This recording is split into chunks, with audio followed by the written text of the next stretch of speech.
So I've been playing ESO for a while, since I did technically quit old school RuneScape in, I guess, during Leagues 4. After Leagues 4, I really have not touched that game. I don't ever plan on touching that game, at least for the foreseeable future, unless it's another Leagues, which I did take a look, and the next Leagues is going to be pretty good. So I might play that, but then I'll come back to this game. This is not my house. This is one of my mini guilds houses. It's actually quite useful. In fact, I really like it. Uh, it has these standard crafting stations down here, but it has specialized craftable sets up yonder. Without further ado, I guess we'll just go near these Only a fool talking cats refuses here, to trade with fezzes. and I'll show you This what one build I keeps your have. sleekest possession safe and sound. So currently, I am using the Archdruid Devric's Mask set, 2-piece. All of my armor is divine, so 9.1% increased Moonstone effects, and they're all legendary. So I play this game probably too much. As you can see, I am 880 champion points. Once I get 900, that's really gonna change the game a lot. I know like 20 points doesn't sound a whole lot, but I promise you 900 points is really, I really feel like it's the bare minimum in terms of like actually being able to work with your build as much as you want while still not being at the highest that you probably should be if you want to fully optimize your build. So, at least for veteran content, you can do it at 650 champion points. I've done it. It's harder, but 900 will make that much easier. Again, I'm not a professional at this game. I just been playing it since 2012, and I've been playing a Sorc tank since 2012, on and off, of course, because if I had played consistently and not got addicted to old school RuneScape, obviously that champion points would be much higher. So I got the 2-piece. I really like this set. This is great all around. Sometimes it's on a DPS character. For my tank build, it suits me. I like it. I don't really see anyone else do it, and sometimes I don't see a necromancer in my gameplay. So this is still a necessity. As for what I use a craftable set, Twice Born Star. As you can see, with my medium, oh god, I gotta get ready for work apparently. So this one's in a medium variant, and my shoulder is in a heavy variant. Well, one of my Twice Borns is a light variant, so that way I can get all 3 armor skill trees. And then for jewelry, currently this is not an optimized set. I haven't figured out what the best weapons set to use with this armor set. But so far I have Necklace of Ashen Grip, and the necklace is gold. So yes, that took a really long time to do. But currently it has 927 physical resistance. All of my jewelry pieces have the protective set, but the other pieces are purple. As you can see, 1,190 at legendary versus purple, which is, I guess, epic, at 1,153. Both of these have the weapon and spell damage multi-effect enchantment, but one has 10 magicka recovery and the other one has 10 stamina. Currently, for my main bar, I use a Ice Staff of Ashen Grip. It does activate that 5-stack ability when I do a bash, or when I switch to my off bar, or back bar, I guess, to use my Ashen Grip Axis, which I left on precise because I don't main tank with this. Currently, these are my stats. I am at the physical resistance armor cap, not at the spell resistance armor cap, but it's fine for me. So that's why some of my resistances in the martial stats, like disease, poison, and bleed, are at 50.2% because of that physical resistance cap. Now, my fire, shock, and frost and magic resistance is at 49.9% because my spell resistance is not at that armor cap, if that makes sense. It's actually pretty minimal, to be honest. Don't let the hardcore players tell you that, but it's pretty much true. You even got a little note tip right here. Decreases the amount of damage you take from poison-based attacks resistance cap at 50% or 33,000 rating. Current resistance. So anything higher than 33,000 isn't really going to get you much in returns. I thought the resistance cap was 33,100, but I guess they reduced it to 33, so maybe I need to configure my build a little bit. When I'm on the Ceph, I do have 2% critical damage, but when I go to the off bar, I get 14%. And you can see that my resistances have gone down significantly. Currently, with those, I do have a 3,159 spell and weapon damage, or 21.5% spell and weapon critical, with 2,776 spell and physical penetration. I'm not sure if that's quite high or too low on a tank. I don't really think that matters too much, since your job isn't really to do DPS. Your job is just to tank, deal with mechanics, and put down utility damage or healing or crowd control or other things, depending on what your group is lacking in terms of mechanics or support abilities. When I'm on the main bar, though, my spell penetration and physical penetration stays the same, but my weapon and spell damage does go down significantly, by 120 points or so, and I lose roughly about 4-ish% of spell and weapon critical damage, which is pretty normal. Currently, because I am running the Twiceborn, I am able to run the Atronach and the Lady, which, again, if you remember the Munda Stones, they scale off of that, because you see that number 4,489. If I didn't have a Mundus piece, this would be lower. Same with this magic recovery. So my magic recovery is currently 1,175, but I do have the werewolf transformation. So when I go on the back bar, as you can see, my stamina recovery did go up. My other recoveries did not change at all. And of course, my spell and physical resistance goes down when I go to the back bar. There's a key time that this has a requirement for my build, but most of the time it doesn't matter. But if you switch the wrong bar at the wrong time, it can matter. In terms of abilities on the main bar, I use a Frost Clench and then an Unstable Wall Frost.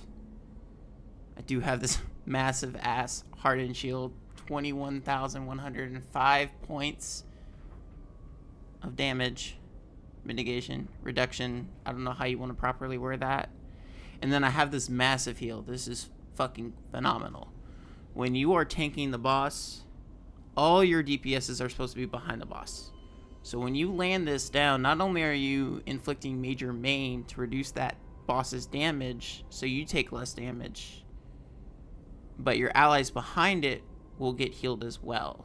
This is actually a really strong heal for tanks.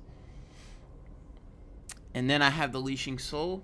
So this one and Frost Clench both taunt. But I currently have my Scribe skill to restore Magicka and Stamina, which means I can use it more frequently. And it pulls them right to me depending on if they are smaller than my character. It will pull.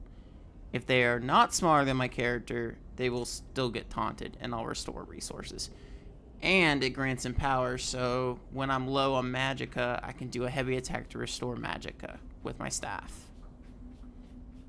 Or my back bar.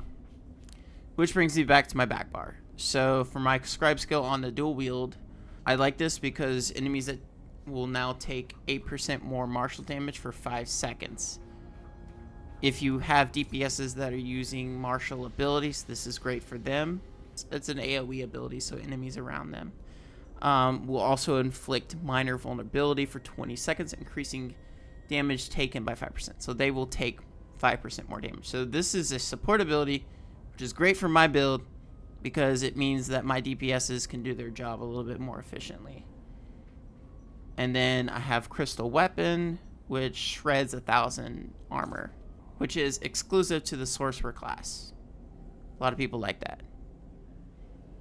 Also, after casting your next non-ultimate ability used within 3 seconds, costs 10% less. It's actually quite nice. And then for my healing, I have Dark Conversion. So, as a Magicka-based sorcerer tank, for the most part, I'm actually hybrid, but give or take, it doesn't really matter. I'm not really using my stamina unless I'm using a stamina ability or I'm using a dodge in combat. We'll get to that in a second. But when you see these green strikes, you use more stamina energy. And I do have a reduction in stamina cost for that. Now this one, since I'm not running a trial set, it's important that I do have Bound Aegis. The alarm clock is going off, so I'll quickly explain these last 2 abilities, and then I gotta get ready for work. And then the next part of the video will be when I come back from work, when I have more time. Because it is currently 21:17. I gotta leave by 21:45. So, this is very important because it increases my magic pool as a Magicka Sorc, as well as providing minor resolve and minor protection, increasing my physical and spells resistance just to hit that cap more. On top of that, it also reduces more damage taken by 5%. So 5% resistance, 5% damage mitigation. On top of the 40% damage mitigation once I activate it, which, because it's on the back bar, it's true I could use it on the main bar to do more efficient tanking, but in the chance when I'm trying to reduce damage with Shattering Knife, Crystal Weapon, and also try to proc my Archdruids faster, this comes in handy in emergencies when I'm caught off guard and I don't time the defensive properties correctly. And then this, most people do not like to upgrade Bolt, but I've been finding this pretty useful as a quick CC for when you pulled in so many mobs and you want to stun some people when they're already in the area that you want them to be. This is kind of beneficial for trying to lock them down so they can't attack anyone, so that way you can do your bolt escape here and then quickly pull things, because it'll stun them for 5 seconds. It buys you a little bit of time. Now, the reason why you wouldn't want bolt escape is if you're trying to rush through a dungeon, you're trying to pull all of your taunts, and you're stunning them, so they're going to lose aggro, they're going to target your allies. That's why you wouldn't want to upgrade it. But if you're just pulling things and running through, and then bolting escape later to lock them down, that's perfect. At least that's what I like in my gameplay. I'm a very niche player, so anything about this build is very niche. And then I do have Suppression Field specifically on my ult. This is great for CC, but I do use this one in boss fights. And then, of course, on my back bar is the pack leader. Up at 17:38.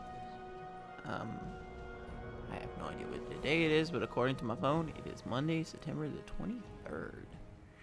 I am really tired, y'all. I was gonna record this earlier, but then I just passed out as soon as I got off work. I wanted to talk about the werewolf form because I don't particularly use this form very often, only in specific niche fights that have adds but also have a DPS check. And while yes, since I did build tank, DPS is going to be significantly lower, but in werewolf form, the DPS in this case is more for status effects. If you notice, I have 2 significant abilities that are typically not what other werewolf tanks take, and that is first Brutal Pounce. So Brutal Pounce deals bleed damage and applies the hemorrhage status effect. Now, I'll be honest, I still have no idea what the hemorrhage status effect is. I might have to look this up at some point. But any status effect that you add to an enemy, as far as I'm aware in this game, is a good thing. I believe the hemorrhaging status effect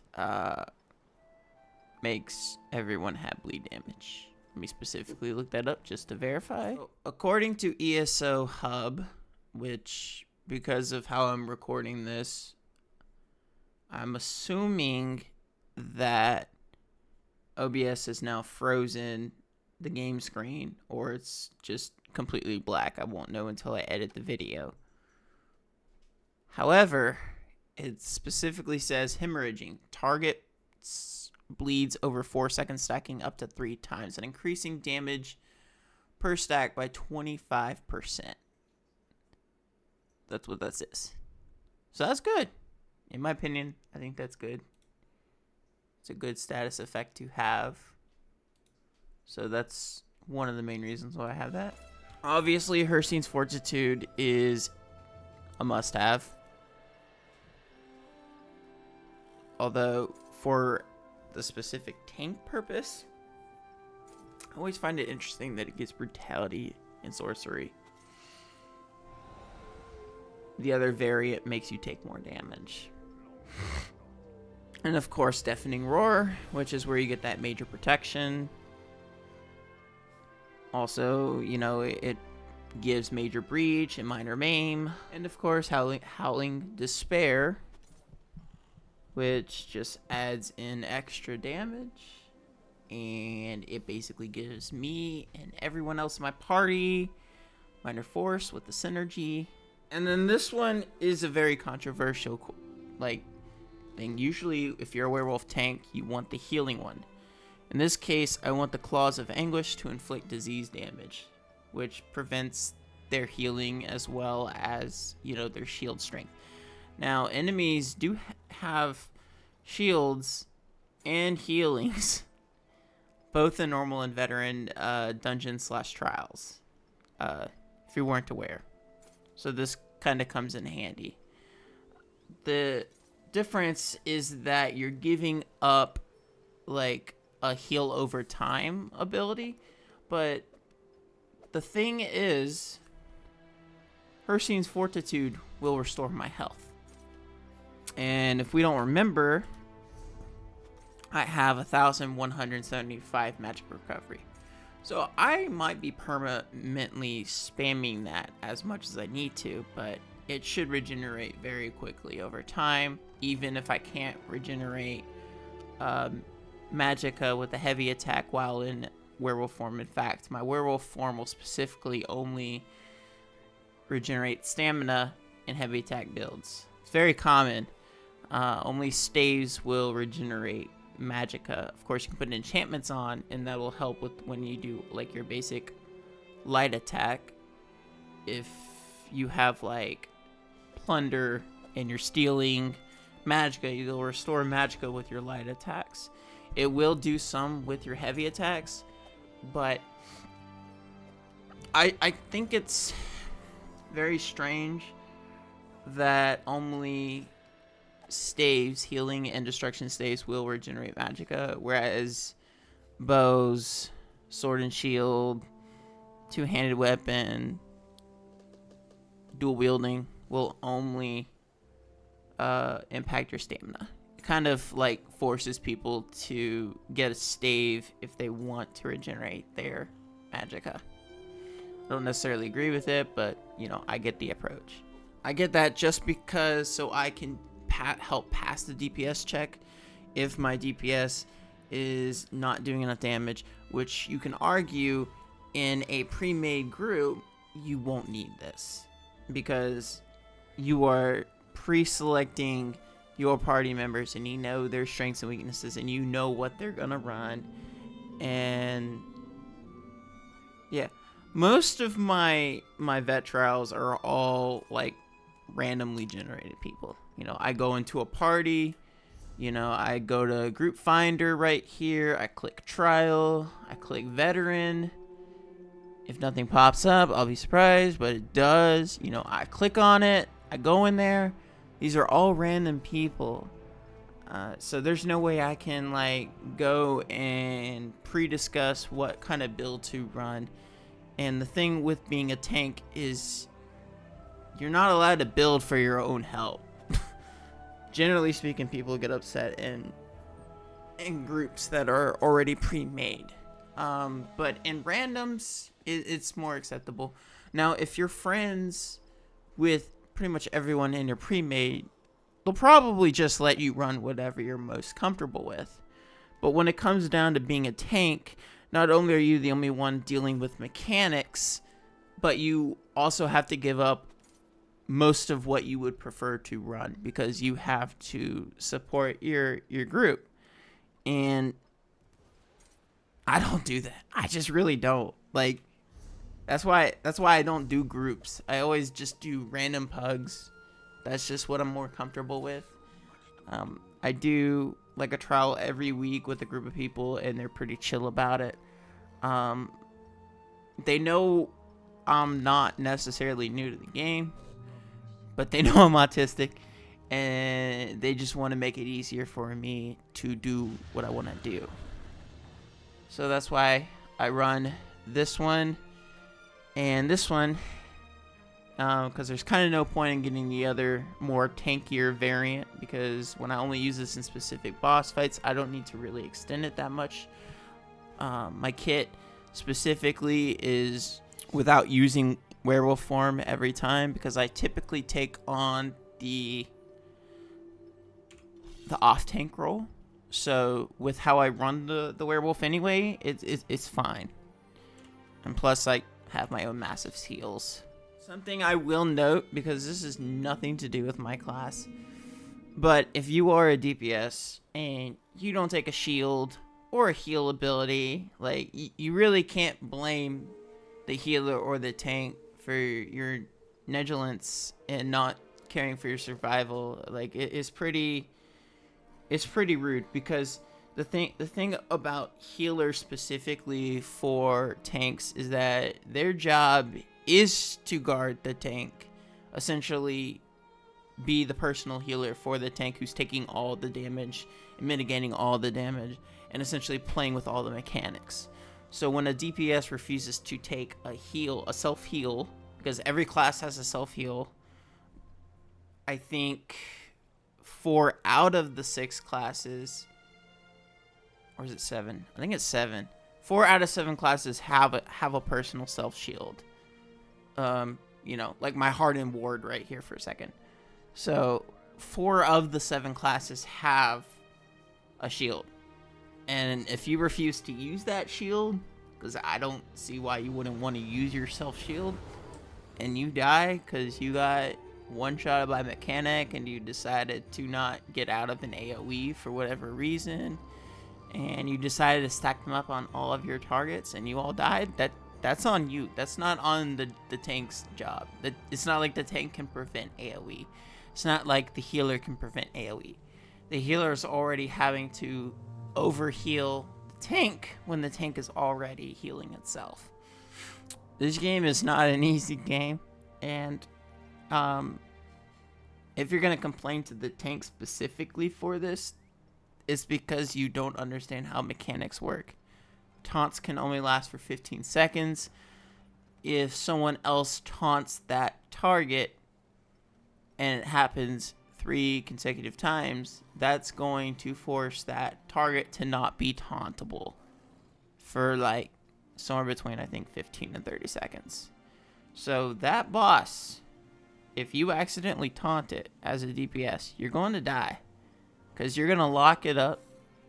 Because I've seen this before. DPS is bringing a taunt ability because they think the bot, like their tank, is incompetent. So they bring a taunt.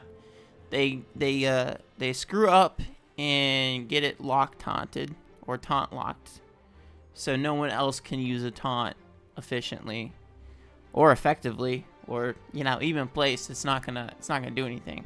And then that DPS gets killed. Another DPS gets killed. Then the healer and then the tank is by themselves, successfully taunted it, and trying to figure out whether or not the tank should kill itself or like and reset, or just tough it out and resurrect everyone. But when you do get to trials, you need to learn, and this is specifically also for dungeons as well.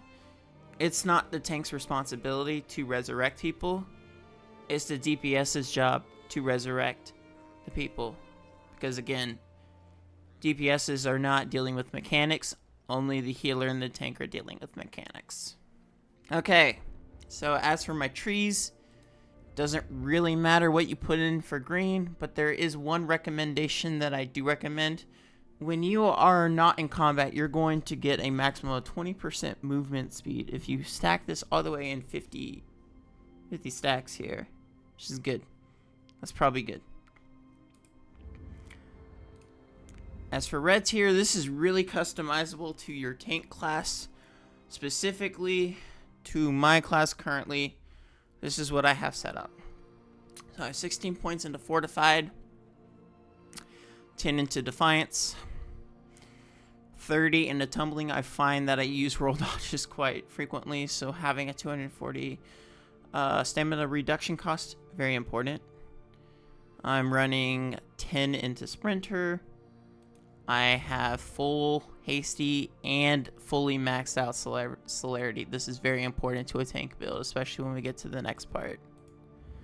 Obviously, I got the full hero's vigor.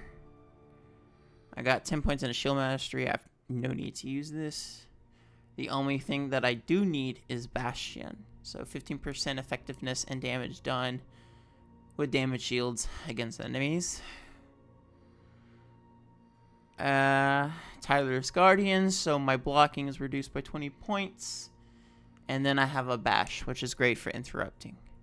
You need to bash. Regardless of your class, if you see an enemy doing a channel attack and you don't bash it and you die in one hit, that's on you.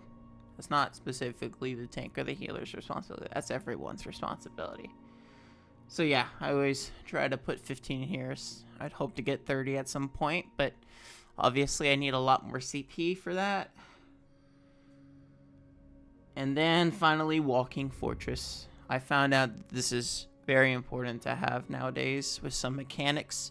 I'm not sure what it is with some bosses. If you time it right and you do a roll dodge, you can avoid getting hit. I've done that numerous of times, but it seems like there are some mechanic bosses, or I guess mechanic heavy bosses, that have that instant death where you're supposed to dodge. And you dodge at the right time, and you're right the distance way, but you still die. So I have Bracing Anchor specifically for that, you know, because I can't activate my Bound Aegis, obviously, when I'm in werewolf form, because it's tied to my sorcerer bar. And then finally, the Warfare Tree. Now this is a very interesting way how I set this up. This is not your standard werewolf build tree. When I get more CP, obviously it'll look much more fleshed out. It'll be way better. But I have 50 points into Reaving Blows, so I heal for 7% of the damage done. Obviously, I have Critical Chance maxed out as much as possible. I want to get Offensive Penetration maxed out before I max out anything else, so I need 2 more points for that. But this is the important thing. Battle Mastery, so it increases my chance to apply martial status effects by 30%. I need this at 60%, but that's going to take a long time as well. It's going to take 20 more points. And then I have Mighty. So grants 100 weapon and spell damage to martial attacks. Affects physical, poison, disease, bleed damage. So if you haven't noticed, half of my kit in sorcerer mode uses martial abilities. And then obviously everything in my werewolf form either does physical, poison, disease, or bleed damage. So always take that. That's very important. Obviously I'm going to max out Magicka. I hope to max out Quick Recovery and max out Preparation. Those are both really good ones to take, at least from this part of the tree. I would like to max out Duelist Rebuff at some point. This can take a lot of points too. As well as Enduring Resolve. I find that these are the two most annoying types of damages you will find as a tank. Unassailable, like, it really depends on the boss. Some bosses, a lot of their AoE effects are very playable with. Like, you don't have to worry about them too much. But I have been in some veteran trials where some people just take unassailable. Because even if they're, not a tank, because their AoE gets insane. I can't really name any off the top of my head, but I am well aware that there are some veteran dungeons and vet trials where you really should take unassailable. Because they just constantly spawn AoE zones. And they take up the whole area, and then you're like having a DPS check to kill the boss before you die from AoE. And then finally, obviously, Bulwark. This is very important for my tank build. It's pretty simple. I don't know if anyone has learned anything. I know that I'm going to get people in the comment section that are going to be like, you're playing the game way too wrong. Everyone's got a backseat game. That's just literally the common culture of gaming culture at this point, if you want to put it that way. Everyone's got to dictate how other people's playing. I'm not forcing you to try this game style. I'm just trying to show you that's how I like to play my hybrid sorcerer tank werewolf thingamajigger. Although yes, I am an Imperial. I was a Breton originally, then I got a Master Sword. So I changed to an Imperial because the Imperial, on that. It took me many moons to realize that, yes, you can tank, obviously, with a staff. And some classes might be better with a staff than a sword. And for my games, for my gameplay, or my style, I find that, yes, I do miss having sword and board. But I'm at the point with my build, especially my scribing skill, which is a very powerful ability. Highly recommend unlocking scribing as soon as you can and maxing out, because you get to create things like this. My Leashing Soul, it deals magic damage, pulls them in, taunts them,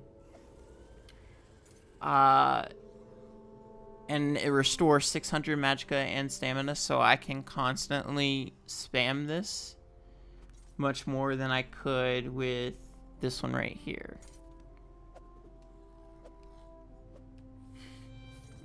And it grants him power. I have other scribing skills which are quite interesting. I think this one right here is a really good one, how I set this one up. So this one basically throws out my mount, deals magic damage to everyone. It afflicts those enemies with concussion, sundered, and hemorrhaging effects, and grants me major heroism for 10 seconds. I think another one that I have that I would love to find out to put back on my bar is Magical Explosion. And it inflicts burning, chill, and concussion, as well as minor brittle for 20 seconds. Which increases their critical damage taken, so this is like a really good one. But for now, the only scribe skill I use is Leashing Soul and obviously Shattering Knife. You could technically, in theory, I think later on, replace your whole hotbar with scribe skills, but I think ZeniMax isn't gonna let that happen, because they worked hard on developing like this personal skill right here, and that's what they like to run. Anyway, my name's been Raylife. Sorry, I guess I'll be uploading more YouTube shorts, and I will be uploading videos like this in the future. Kind of just is what I am doing right now. It's not that I'm not wanting to do gaming videos, it's just that I work too much. I want to spend more time with my girlfriend. It takes too long to make videos, and specifically, it's very hard to get good quality. Like this video is gonna look all potato-y. I guarantee it. Just because of how I have it set up to record. If I do it fully screen recorded, it'll do something better. But I'm kind of testing out OBS right now, trying to get out the right picture for what I want to do. So sorry if this video is horrible. Hopefully you don't mind. And take care. Y'all have a great week, weekend, night, day, lunch, whatever. I'll see y'all later. Probably in a YouTube short, you know what I mean, brah. Bye.